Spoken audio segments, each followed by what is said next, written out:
A well-versed process sees senior civil servants guide a newly elected Prime Minister through to office during their first 72 hours in power.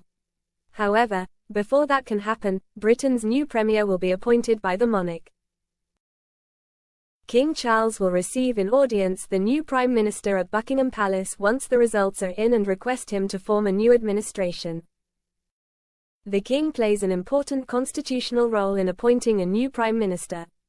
As head of state, it is the King's duty to appoint the Prime Minister who leads His Majesty's government. The Royal Encyclopedia states that the appointment of a Prime Minister is one of the few remaining personal prerogatives of the sovereign.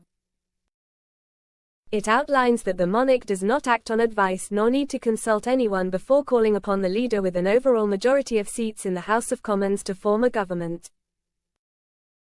But the King is guided by constitutional conventions.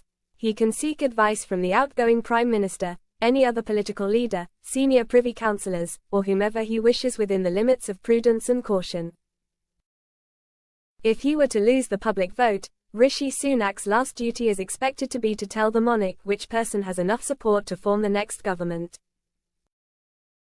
The King is a constitutional monarch who remains politically neutral. When an incoming Prime Minister is called to see him, the King will ask them whether they will form a government. The usual response is to accept.